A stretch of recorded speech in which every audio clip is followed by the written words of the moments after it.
दोस्तों, आपके जोड़ों के अंदर ग्रीस का कम हो जाना या चिकनाई का कम हो जाना बहुत बड़ा कारण है, जिसकी वजह से आपको जोड़ों से रिलेटेड बहुत सारी प्रॉब्लम्स को फेस करना पड़ता है। जैसे कि ग्रीस कम होने की वजह से जोड़ों के अंदर सूजन आ सकती है, दर्द हो सकता है, उठने बैठने में दिक्कत हो सकती है और चलने फिरने में भी काफ़ी परेशानी का सामना करना पड़ सकता है। अगर किसी वजह से जोड़ों में ग्रीस या चिकनाई कम हो जाती है तो आपके जोड़ों के हिस्से जहाँ हड्डियों के सिरे आपस में टकराने लगते हैं, जिसकी वजह से आपको दर्द रहने लगता है। प्लस इसकी वजह से आपको जोड़ों से रिलेटेड और भी कई प्रॉब्लम्स का सामना करना पड़ता है। तो इसलिए ज़रूरी है कि अगर किसी वजह से आपके जोड़ों में ग्रीस कम हो गई है तो आप उसको किसी ना किसी तरीके से पूरा करें। और अगर आपके जोड़ों में चिकनाई मेंटेन है तो ये बहुत ज़रूरी है कि आप उसको किसी ना किसी तरह से मेंटेन करें, ताकि आपको आगे आने वाली लाइफ में जोड़ों से रिलेटेड कोई प्रॉब्लम ना फेस करनी पड़े। आज के इस वीडियो के अंदर मैं आपको बताऊंगा कि अगर आपके जोड़ों के अंदर चिकनाई कम हो गई है तो आप उसको कैसे बढ़ा सकते हैं, और अगर आपके जोड़ों के अंदर चिकनाई कम नहीं है, आप जवान हो, तो इसको मेंटेन कैसे करना है ताकि आपको बुढ़ापे में जोड़ों से रिलेटेड दिक्कतें ना आए। तो चलिए इस वीडियो को शुरू करते हैं। सबसे पहले जानते हैं ग्रीस क्या होती है और इसके कम होने के क्या क्या कारण हैं।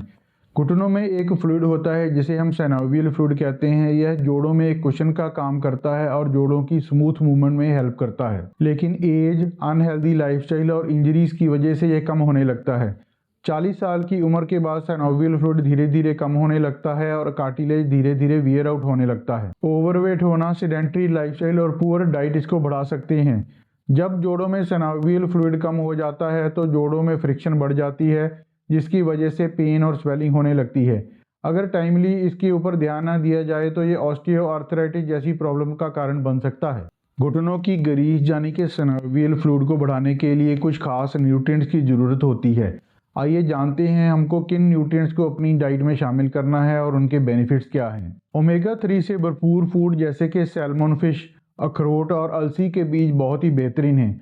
ओमेगा 3 फैटी एसिड शरीर में सूजन को कम करता है और सिनोवियल फ्लूइड के उत्पादन को बढ़ाता है, जिसकी वजह से जोड़ों में फ्रिक्शन कम होती है और जोड़ों की सूजन और दर्द कम हो जाती है। रिसर्च में भी यह पाया गया है कि पर्याप्त मात्रा में ओमेगा 3 जोड़ों की स्टिफनेस और पेन कम करने में हेल्प करता है। दूसरे नंबर पर है हरी पत्तेदार सब्जियां जैसे कि पालक और ब्रोकली।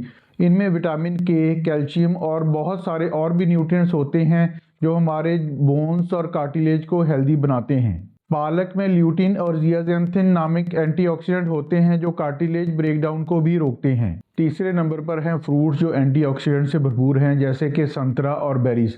यह फ्री रेडिकल से लड़ते हैं जो कि हमारे जॉइंट कार्टिलेज को डैमेज करता है। सुबह के टाइम फ्रूट्स खाना बहुत ही फायदेमंद है। चौथे नंबर पर है बोन ब्रॉथ या हड्डियों का सूप। अगर आप नॉन वेजिटेरियन हैं तो ये आपके लिए बहुत ही बेहतर है। इसमें ग्लूकोसामिन और कोलेजन बहुत ही भरपूर मात्रा में होता है जो कार्टिलेज को रिस्टोर करने में हेल्प करता है और हड्डियों में ग्रीस को बढ़ाता है। अच्छी खुराक के साथ साथ हाइड्रेशन भी बहुत ज़रूरी है। अगर आपकी बॉडी डिहाइड्रेटेड रहती है तो सिनोवियल फ्लूइड की प्रोडक्शन भी कम होने लगती है। इसलिए दिन में 8 से 10 ग्लास पानी जरूर पिएं। अपनी रूटीन में नारियल पानी और नींबू पानी को जरूर ऐड करें। स्टडीज के अनुसार अच्छी हाइड्रेशन से जॉइंट फ्लेक्सिबिलिटी बढ़ती है और स्टिफनेस कम होती है। जितना यह जरूरी है कि आप सही चीजें खाएं, उतना ही जरूरी यह भी है कि गलत चीजों से बचें। फ्राइड और जंक फूड्स आपके जोड़ों और बॉडी में सूजन को बढ़ाते हैं। ज़्यादा नमक वाले फूड खाने से आपकी हड्डियों से कैल्शियम बाहर निकल जाता है और सोडा और चीनी ज़्यादा खाने से आपका कार्टिलेज ब्रेकडाउन इंक्रीज हो जाता है। अब बात करते हैं कुछ नेचुरल रेमेडीज की जो आपके जोड़ों को हेल्दी रखने के लिए बहुत जरूरी हैं। सबसे पहले है हल्दी वाला दूध यानी कि टर्मरिक मिल्क। रात सोने से पहले दूध में आधा चम्मच हल्दी डालकर उसको उबाल के पिएं। हल्दी में करक्यूमिन होता है जो कि एंटी इन्फ्लेमेटरी है और जोड़ों की और शरीर की सूजन को कम करता है। दूसरे नंबर पर अदरक की चाय यानी कि जिंजर टी। दिन में 1 या 2 बार जिंजर टी जरूर पिएं। यह जोड़ों की स्टिफनेस को कम करती है और ब्लड सर्कुलेशन को बढ़ाती है। तीसरे नंबर पर है ऑयल मसाज। सरसों या कोकोनट ऑयल को थोड़ा गर्म करके घुटनों की मालिश करें, इससे आपके जोड़ों की स्टिफनेस कम होती है। चौथे नंबर पर है इप्सम सॉल्ट बाथ। 1 बकेट गुनगुने पानी में 2 चम्मच इप्सम सॉल्ट डालें और अपने घुटनों को 15 से 20 मिनट उसमें डुबो के रखें।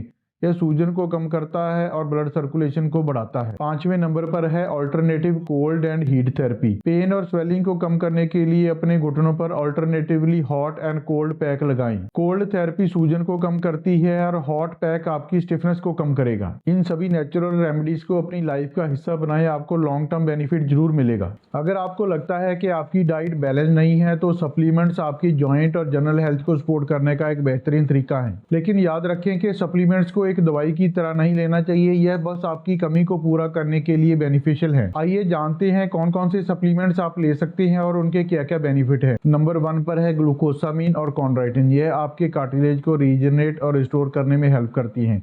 ग्लूकोसामिन आपके सिनोवियल फ्लूइड को बढ़ाता है और कॉन्ड्राइटिन कार्टिलेज ब्रेकडाउन को भी रोकता है। आप इसको 500 से 1500 मिलीग्राम पर डे की डोज में ले सकते हैं और स्टडीज में ये पाया गया है कि इन सप्लीमेंट्स को लेने से 70% मरीजों में दर्द में कमी आई। नंबर 2 पर है विटामिन डी एंड कैल्शियम। यह हड्डियों को मजबूत बनाते हैं और कार्टिलेज वियर एंड टियर को रोकते हैं। लेकिन यह ध्यान रखें कि विटामिन डी आप एप्रोप्रिएट मात्रा में लें, क्योंकि विटामिन डी के बिना बॉडी कैल्शियम को अच्छी तरह एब्जॉर्ब नहीं करती। नंबर 3 पर है कोलेजन पेप्टाइड। कोलेजन कार्टिलेज का मेन बिल्डिंग ब्लॉक होता है। यह कार्टिलेज की इलास्टिसिटी को बढ़ाता है और जॉइंट फ्लेक्सिबिलिटी को इंक्रीज करता है। कुछ अच्छी क्वालिटी के कोलेजन पेप्टाइड्स का लिंक मैंने डिस्क्रिप्शन में दिया है, आप इसको चेक कर सकते हैं। चौथे नंबर पर है हाइलोरोनिक एसिड।